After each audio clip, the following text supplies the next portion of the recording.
Charleston, South Carolina, March 14, 1848, 11:47 p.m. In the suffocating heat of a moonless night, 5 young men stood barefoot in a circle of torchlight behind the Plantation's tobacco barn, each holding a rusted blade, each knowing only one would see dawn. The air reeked of sweat, blood, and the sickly sweet rot of magnolia blossoms, a scent that would forever mark this night as the hour when brotherhood drowned in desire. When 5 sons of bondage became gladiators for a woman who wore cruelty like silk. Her name was Amélie, and she did not beg them to stop. She smiled. This was not love. This was a disease born in the suffocating heat of captivity. A twisted game orchestrated by a woman who had learned that beauty, wielded with precision, could become the sharpest weapon in a world that had stolen everything else from her.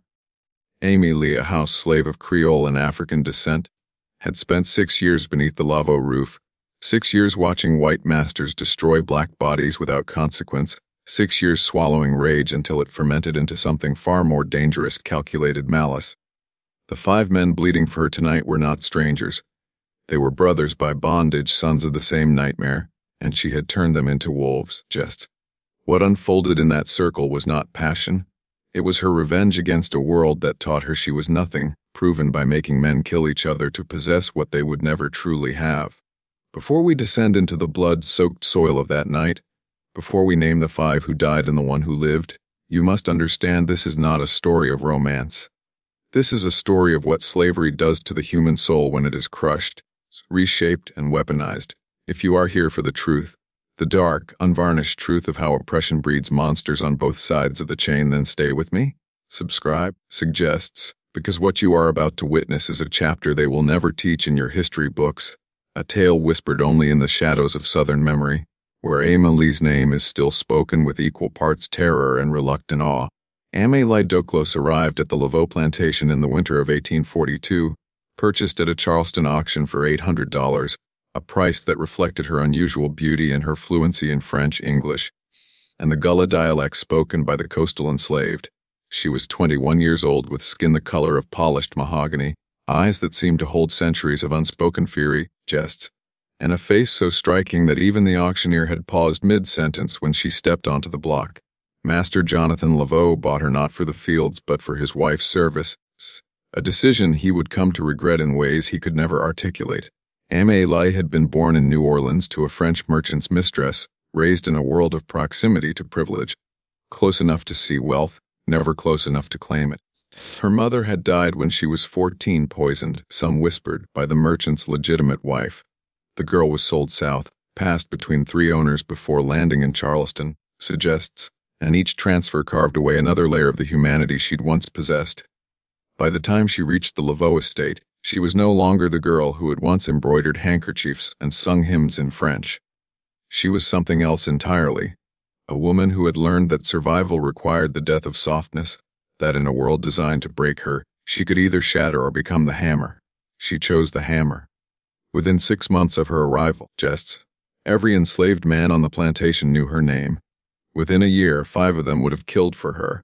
She never asked them to. She simply existed in their presence like a fever dream, speaking to them in ways that made them feel seen, touching their hands when she passed them tools, whispering compliments that landed like gospel in the ears of men who had never been told they mattered. She was a master manipulator, yes, but she had been taught by masters, white men and women who manipulated black bodies every single day without consequence, without guilt, without even acknowledging it as cruelty. Amélie simply learned the game and played it on a different board. By 1848, she had cultivated her garden of devotion with the precision of a botanist nurturing poison ivy, and the 5 men who would bleed for her that March night were the ripest fruit of her labor. They were not blood brothers, but slavery had forged a kinship deeper than genetics. 5 men bound by shared suffering, shared labor, shared dreams of a freedom that seemed as distant as the stars they watched from their cabin doors each night. The eldest was Tobias, 32 years old, a blacksmith with shoulders like carved oak and hands that could bend iron but trembled whenever Amélie walked past his forge. He had been born on the Laveau plantation, had watched his mother sold away when he was 7, had buried 2 children who died before their first birthdays, and had learned to compress all his rage into the rhythmic striking of hammer against anvil. Amélie had once told him his hands were beautiful, and those 4 words had rewritten his entire understanding of himself. Then there was Marcus, 28, the driver, the enslaved man tasked with overseeing other enslaved workers, a position that made him both powerful and despised. Jests, a man trapped between two worlds, trusted by neither. He was light-skinned, the product of Master Laveau's father and a house girl, and he carried that legacy like a scar across his face. Amélie had whispered to him that he deserved better than being a traitor to his own people, that she saw the man he could be, and Marcus had clung to those words like a drowning man clutches driftwood. Samuel was 25, the plantation's best horseman, a man who could gentle the wildest stallion with nothing but patience and a soft voice, a voice he used to recite poetry he'd memorized from books he wasn't supposed to read. Amélie had asked him once to recite Shakespeare to her in the garden, and he had wept afterward because no one had ever cared about the words living inside his skull. Then came the twins, Joseph and Emmanuel, barely 22. Inseparable since birth, matching scars on their backs from the same whipping they'd received for stealing bread when they were 12. They had survived by being one entity, by splitting every burden down the middle, just by never facing the world alone, until Amélie, she had driven a wedge between them so subtle they didn't even notice it happening. A private smile for Joseph, a lingering touch for Emmanuel. Small seeds of jealousy planted in soil that had never known such poison. These 5 men had once been brothers. By March of 1848 they were rivals, and Amélie was the prize they had convinced themselves was worth dying for. It began with glances, stolen moments when Amélie would look up from her sewing in the big house parlor and catch Tobias through the window, his body silhouetted against the forge's orange glow, and she would hold his gaze just long enough to make his heart forget its rhythm. It escalated with proximity. She would find reasons to walk past Marcus when he was quarreling the field workers at dawn, her arm brushing his just barely, her voice a murmur asking him to reach something from a high shelf she could have easily retrieved herself. With Samuel it was intellect. She would leave books open on the garden bench where he tended the hedges marked at specific poems, waiting for him to find them and know that she had thought of him. For the twins she employed division, praising Joseph's strength when Emmanuel could hear, admiring Emmanuel's gentleness when Joseph was in earshot, creating a competition where none had existed before. She was methodical, patient, and utterly without mercy. Some might call it evil, jests, but Amélie would have called it mathematics, the careful calculation of what men wanted most and the surgical delivery of just enough to keep them hungry, never satisfied. She understood something fundamental about desire. It is most powerful when it remains just out of reach, when the object of longing seems attainable but never quite arrives. She had learned this from watching white women manipulate their husbands, suggests from observing how Mistress Laveau controlled Master Jonathan with the withholding of affection, with strategic tears and calculated silences. If white women could weaponize their femininity within the protection of law and marriage, jests, why couldn't she weaponize hers within the prison of slavery? The difference, of course, was consequences. White women played with social standing and inheritance. Amélie was playing with lives, including her own, jests. But she had long ago decided that if she was going to be destroyed by this world, and she knew with the certainty of prophecy that she would be, then she would not go quietly into that destruction. She would leave a mark so deep that Charleston would whisper her name for generations. She would prove that even a slave woman, even someone the law defined as property, could hold power absolute enough to make men kill. And so she fed their obsessions like a gardener feeds prize roses, pruning away any growth that didn't serve her vision, cultivating only the thorns, only the sharpest edges, until each man existed in a state of constant, agonizing want. The plantation existed in 2 worlds, the visible one where Master Laveau and his overseers ruled with leather and iron, and the invisible one where the enslaved created their own hierarchies, their own dramas, their own heartbreaks that the white family would never acknowledge or understand. By February of 1848, the invisible world was fracturing. Jests. Tobias stopped speaking to Marcus after he saw Amélie laugh at something the driver had whispered to her near the stables. A laugh so genuine, so unguarded, that it felt like betrayal to every other moment she had shared with him. Samuel began leaving his cabin at night, watching Amélie's window in the big house like a sentry, torture written across his face each time her candle finally went dark.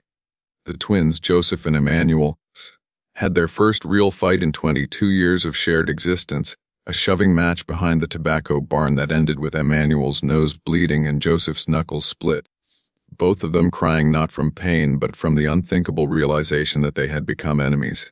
The other enslaved people on the plantation watched this disintegration with a mixture of pity and anger. The elder women, who had survived decades of this hell by keeping their heads down and their emotions locked away, saw Amélie as dangerous, a young fool playing with fire that would consume them all. Jests.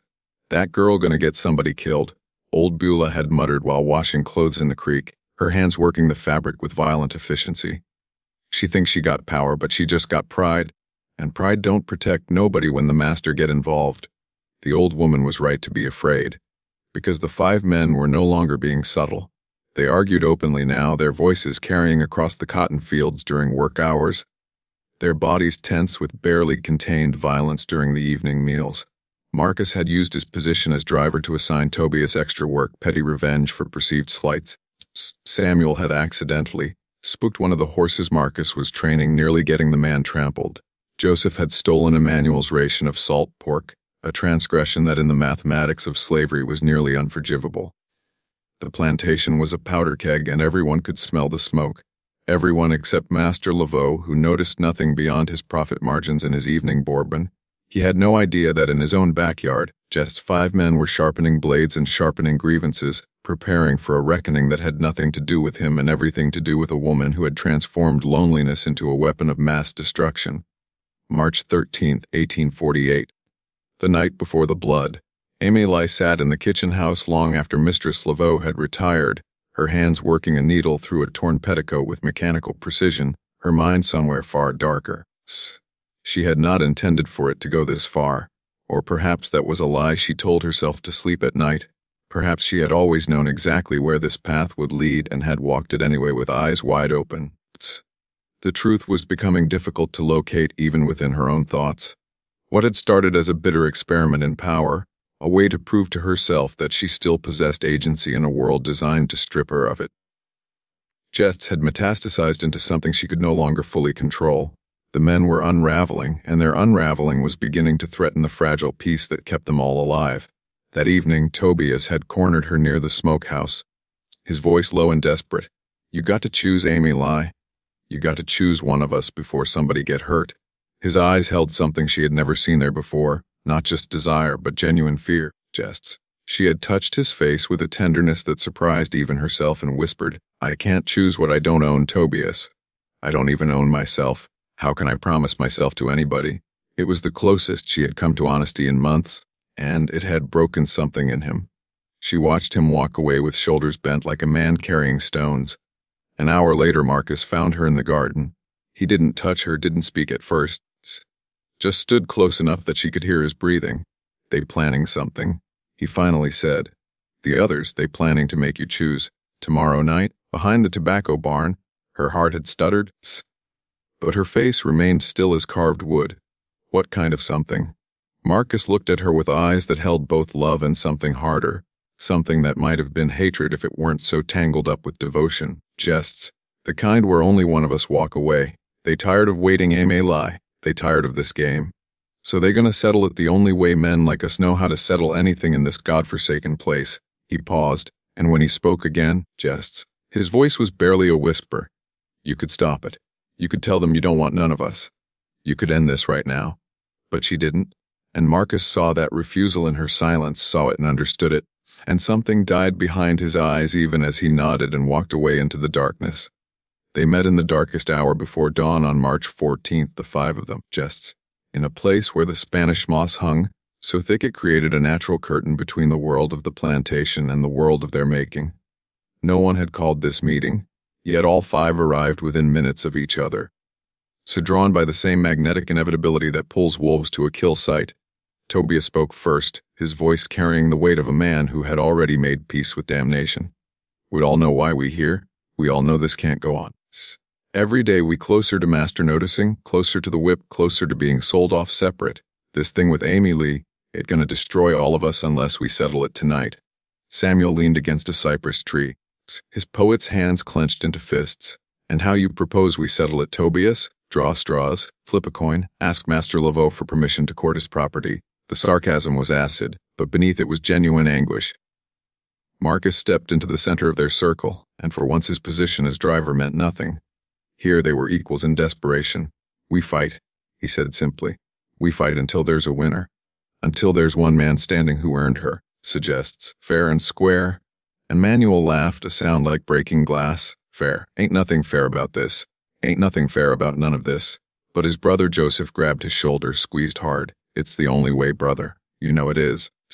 We fight, we finish this, and whoever win get to claim her. The rest of us, we walk away, we let it go. We go back to being what we was before she came. It was a beautiful lie, and they all knew it. There was no going back. Amélie had rewritten them at the cellular level, had reprogrammed their understanding of want and worth, and no outcome tonight would restore what they had been. But men drowning will grab onto anything, even agreements forged in madness. They set the terms with grim efficiency tomorrow night after the evening bell, behind the tobacco barn, blades only, no firearms, nothing that would draw the master's attention with noise. They would fight in rounds elimination style, until one remained, and that one would belong to Amélie, would claim her as much as any enslaved man could claim anything in a world where they themselves were claimed. They shook hands, these 5 brothers, turned gladiators, and sealed their pact with the oldest contract known to men: blood for love, death for desire, sacrifice at the altar of a woman who had never asked to be their goddess but had accepted the role anyway. She knew. Of course she knew. Amélie had cultivated this garden too carefully not to recognize the shape of its harvest.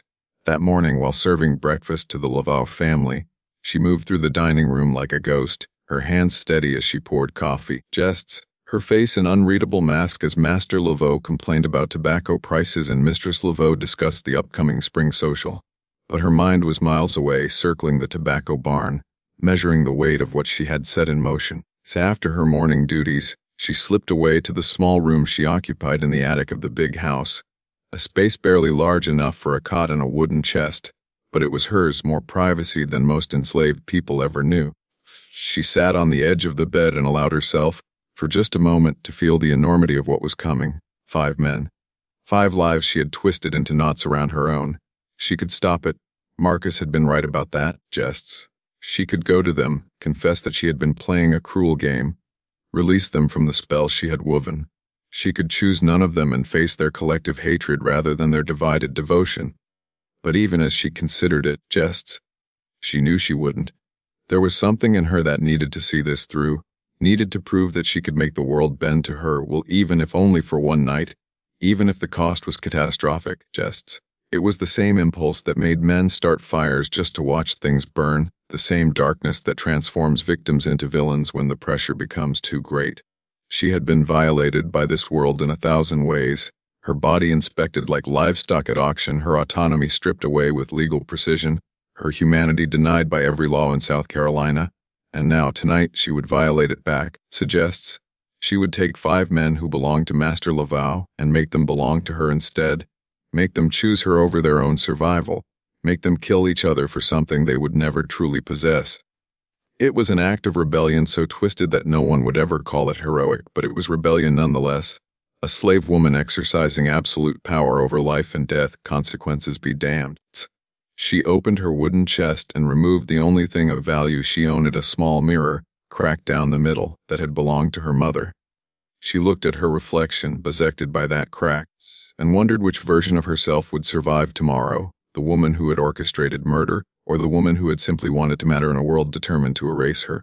March 14, 1848, 11:07 p.m. The moon had abandoned the sky, as if even the heavens refused to witness what was about to unfold behind the Laveau plantation's tobacco barn. The air hung thick with humidity and the sweet rot of magnolia blossoms, a scent that would forever after smell like death to anyone who survived this night. Tobias arrived first, just carrying a rusted cane knife he had sharpened that afternoon in his forge, each strike of the whetstone a prayer he didn't know how to speak.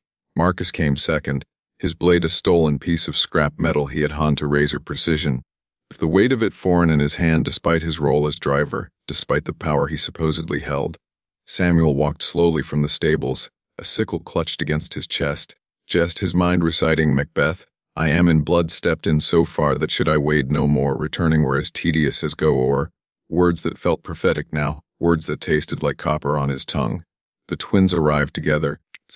As they had arrived into this world, Joseph carrying a tobacco hook and Emmanuel gripping a pruning blade, both of them moving in the synchronized rhythm of men who had shared a heartbeat for 22 years. Neither able to look at the other, because to do so would be to acknowledge the unthinkable thing they were about to attempt. They formed a circle in the torchlight that Tobias had prepared, suggests 5 burning stakes driven into the earth like a pagan ritual ground, and for a long moment no one spoke. They simply stood there, these 5 sons of bondage, suggests these brothers who had once shared bread and dreams in the quiet rebellion of singing spirituals too loudly during work. They stood and felt the weight of what they had become. Not men anymore, but something slavery had twisted into creatures capable of fratricide for the illusion of love. And then, like an angel of death dressed in pale cotton, Amélie stepped into the circle. She had not been invited. She had not been expected. But she came anyway, her face unreadable in the firelight, her presence the spark that would ignite the powder keg they had built together. She should have stayed in the big house, She should have pressed her hands over her ears and pretended not to know what was happening in the darkness beyond the tobacco barn. But Amélie had never been a woman who looked away from her own creations. This circle of men with blades and broken hearts, this was hers as surely as if she had forged the weapons herself. She walked to the center of the circle, turning slowly to meet each man's eyes, and what they saw there was not love, not even desire, but something colder and more honest recognition. She recognized their pain because it mirrored her own, recognized their rage because she had cultivated it from the seeds of her own fury. Recognized their willingness to die because she had been dying slowly for 6 years under the weight of this cursed plantation. "You don't have to do this," she said quietly, and it was the first true thing she had spoken to any of them in months. You can walk away, all of you, right now." Tobias laughed, a sound like gravel scraping stone. Walk away to what, Amélie? To another day of bending iron while my soul bends with it, suggests. To another night of pretending I don't exist except as Master Laveau's property. You made us feel like we was something more than that, like we mattered, like we was men instead of livestock. And now you telling us to walk away? Samuel's voice cut through the night, soft but sharp as his sickle. This ain't about you anymore, Amélie. Maybe it never was. Maybe this is about us finally having something to fight for, Even if that something is just the idea of you. Even if it's just a lie we told ourselves to make this hell bearable. She wanted to scream at them that they were fools, that she was not worth dying for, that she was just as trapped and broken as they were. But the words stuck in her throat because she knew the truth. They were not fighting for her. They were fighting for the fiction of agency, for one moment where they got to choose something, even if that choice was death, and she had given them that fiction. She had handed them the poison and called it wine. Marcus moved first, his driver's instinct to control situations overriding his fear, and he lunged at Samuel with his sharpened scrap metal leading. The poet was faster than anyone expected. His body honed by years of working with temperamental horses, his reflexes trained by animals that could kill with a kick. He sidestepped and brought his sickle up in an arc that caught Marcus across the forearm, opening a gash that sprayed black blood in the torchlight. Marcus howled, not from pain but from the primal understanding that this was real. This was happening. There was no going back to the morning when they had still been something resembling brothers. Tobias charged into the fray with the mechanical precision of a man who had spent 32 years learning to shut down his emotions. His cane knife whistling through the humid air toward Joseph's throat. The younger man dropped and rolled, his tobacco hook catching Tobias behind the knee, buckling the blacksmith's leg and sending him crashing into the dirt. Emmanuel screamed his brother's name and threw himself at Tobias, his pruning blade finding the older man's shoulder sinking deep into muscle.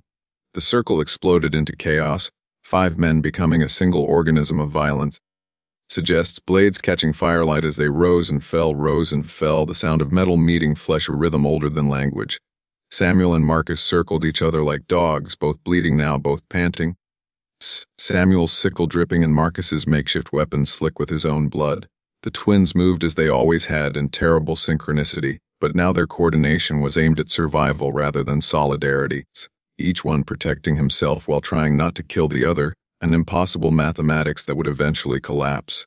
Tobias struggled to his feet, Emmanuel's blade still lodged in his shoulder, and with a roar that came from somewhere beyond pain, he grabbed the younger man and threw him against the tobacco barn wall with enough force to crack wood. The night filled with the sounds of men dying slowly, Gasps and curses and prayers and the wet percussion of bodies learning what it meant to be mortal. Joseph was the first to fall completely, suggests not from a killing blow but from the accumulation of small cuts that bled him out like a butchered animal.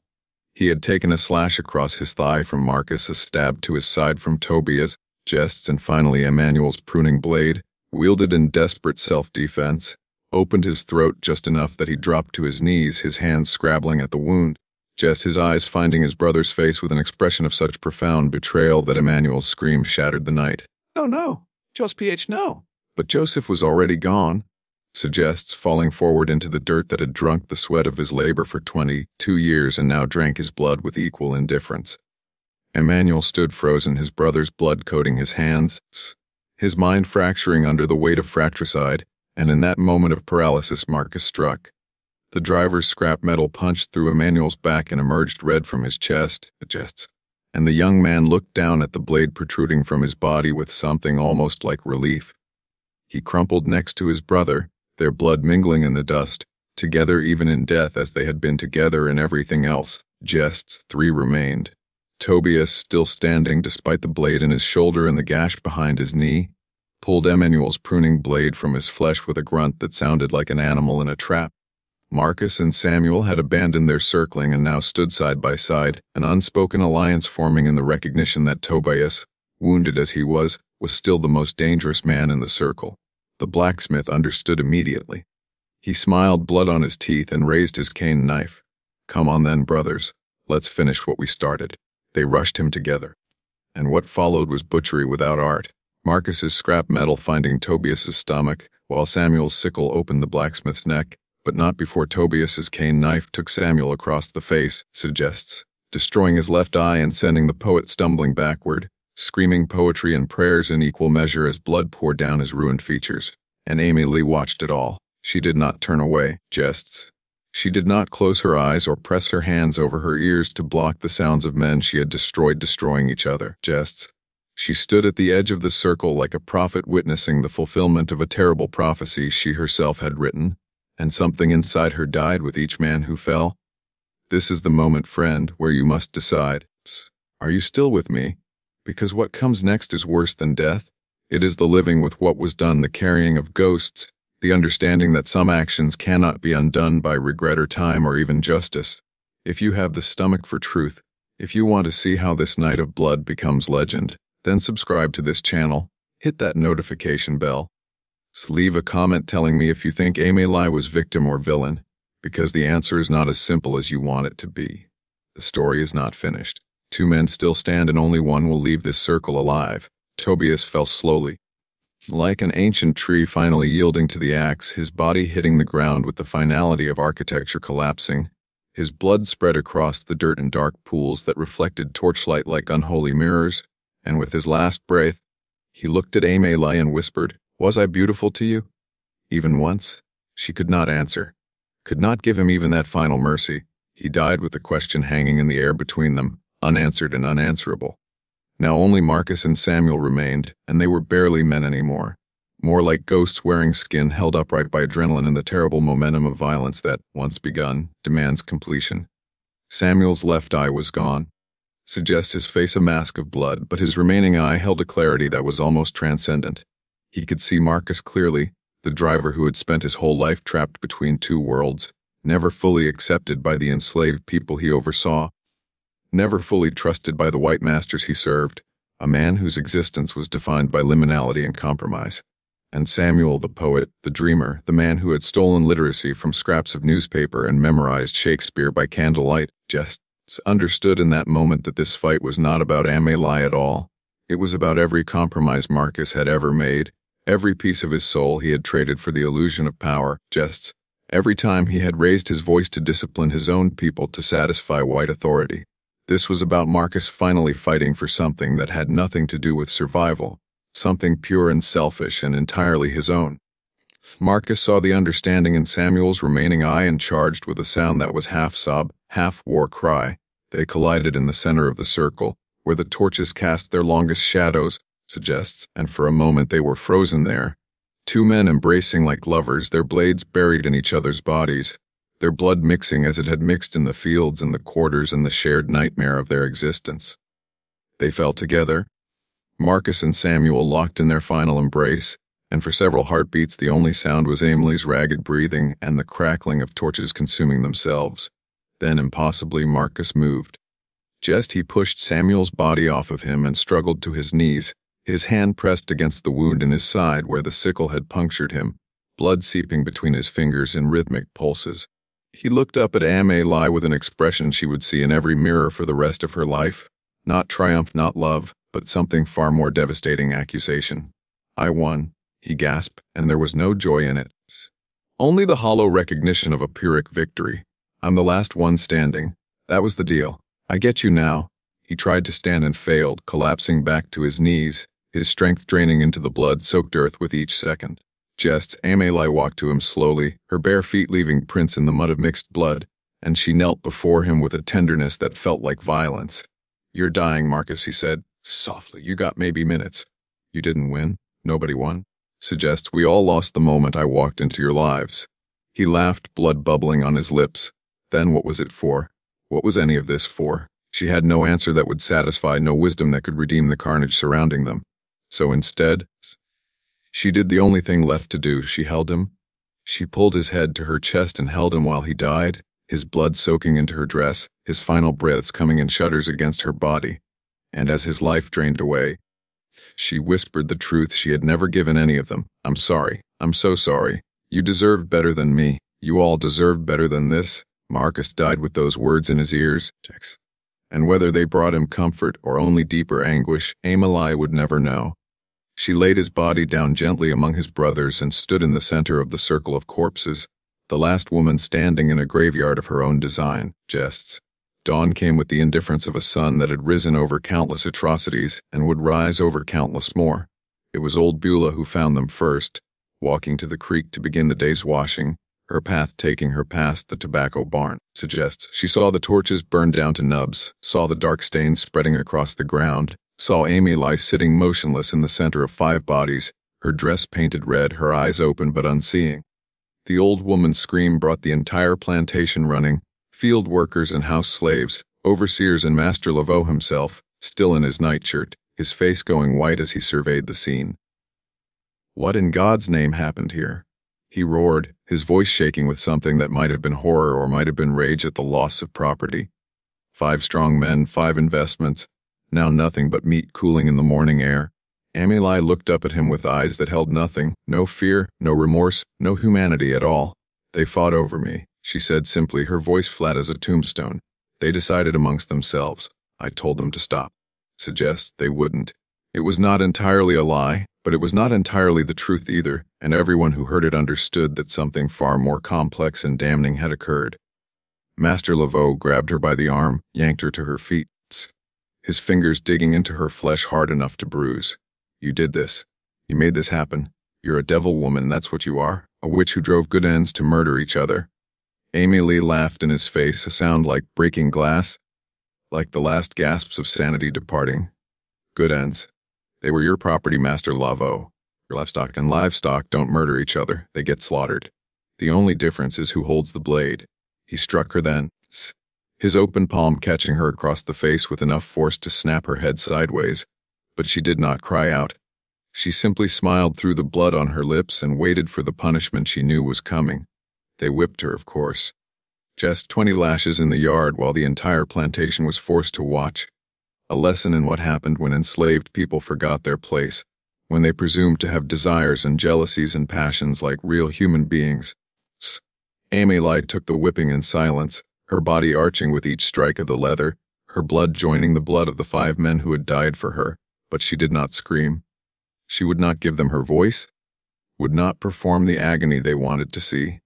After the whipping, they locked her in the root cellar for 3 days without food or water, and when they finally pulled her out, half dead from infection and dehydration, Master Laveau sold her. She went to a rice plantation in the Low Country, a place where the work was so brutal that most enslaved people lasted less than 5 years, where malaria and exhaustion and the sheer crushing weight of labor killed as efficiently as any overseer's whip.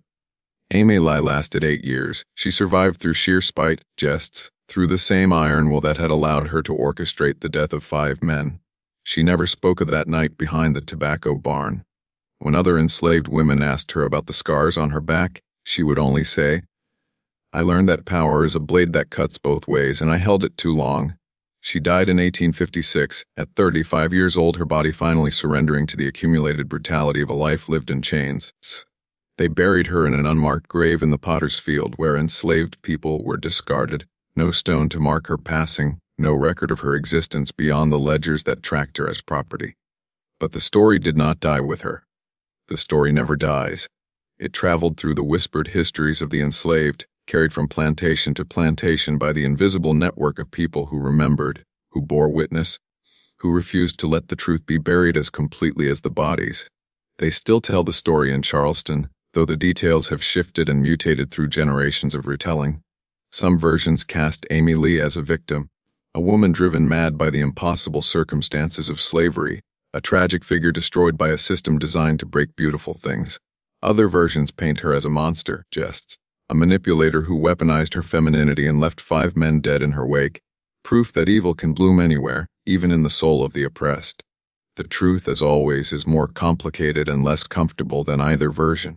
Amélie was both victim and villain, both destroyed and destroyer, a woman who discovered that power, even the twisted power available to an enslaved woman in 1848 South Carolina, comes with a price written in blood.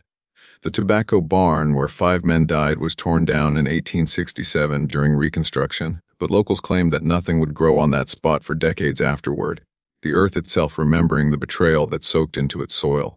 The Laveau plantation was subdivided and sold off piece by piece, the family name fading into the obscurity reserved for minor Southern aristocracy whose fortunes crumbled with the Confederacy. But Amélie's name persisted, whispered in the quarters of other plantations, invoked as both warning and inspiration depending on who was telling the story and what they needed it to mean. She became a ghost story, a legend, jests, a parable about the dangers of desire and the terrible things that happen when human beings are denied their humanity for so long that they forget how to be human at all. And perhaps that is the truest legacy of that blood-soaked March night in 1848. Not that a woman made men kill for her, but that slavery created conditions where such a tragedy became not just possible but inevitable, where love and power became so twisted together that no one could tell where one ended and the other began. Amélie's story is not a love story. It is not even a story of revenge, not really. It is a story about what we become when the world treats us as less than human, and how that dehumanization poisons everything it touches, including our own souls. That is the legend. That is the truth, suggests. That is the echo that still sounds in Charleston on humid nights when magnolias bloom and their sweet rot fills the air like the memory of blood.